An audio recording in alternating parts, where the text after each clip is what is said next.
नमस्ते। पहले वाले वीडियो में मैंने आपको स्वर सारी वर्णमाला लिखवाई है और वर्णमाला के भेद बताए थे।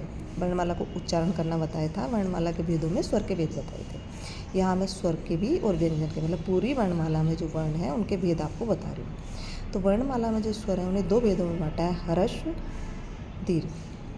ह्रस्व स्वर के चार नाम, इन्हें भूलना मत कि कभी पूछ दिया जाएगा। ह्रस्व, छोटा, मूल, एकमात्रिक। एक मात्रा लगती है इसलिए। मूल मानी और सारे स्वर इन्हीं से मिलके बनते हैं। संधियों में हम देखेंगे कैसे बनेंगे। ह्रस्व इसे संस्कृत में बोलते हैं और छोटा आप हमेशा से बोलते हैं। तो चार नाम हो गए, मूल स्वर, एकमात्रिक स्वर, छोटा और ह्रस्व। ये एक ही बात है, जैसे एक व्यक्ति के चार नाम होते हैं उस तरीके से। अब ह्रस्व उस स्वर का दूसरा भेद है दीर्घ। दीर्घ में आ, ई, उ, री, ए, ऐ, ओ, औ। तो आपको जो वर्ण विच्छेद बताया था तो बताते हैं ना कि ए प्लस ए, संधि करोगे जब भी समझ आएगा। ए प्लस ए मिलके बनता है आ, तो ये मूल नहीं हुआ ना, दो ए मिलके आ बना। तो इसलिए इसे द्विमात्रिक, दीर्घ या बड़ा या संयुक्त। द्विमात्रिक, बड़ा, दीर्घ, संयुक्त, ये इसके नाम हो गए। संयुक्त क्यों?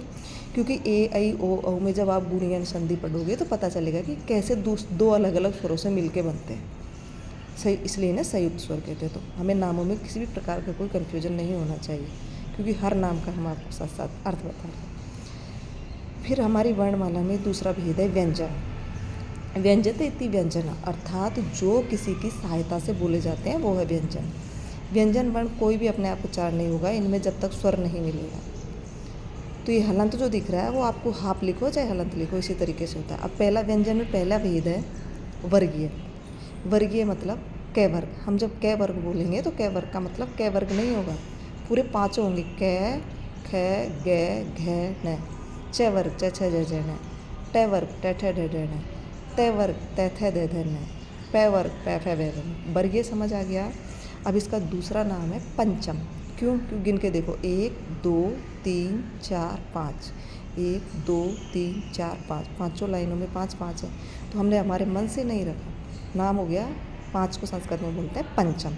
वर्गीय वर्ण एक नाम, पंचम वर्ण दूसरा नाम। फिर तीसरा स्पर्श।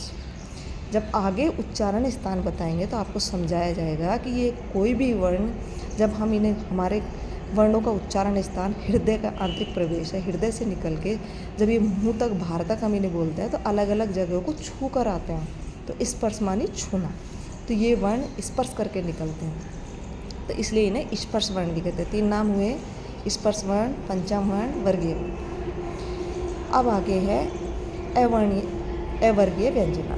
तो इनमें है दो भेद, अंतस्थ मतलब जिनके कोई वर्ग नहीं है। अवर्गीय व्यंजन अंतस्थ, अंतस्थ अंदर स्थित। बोल के देखिए, या, रा, ला, व।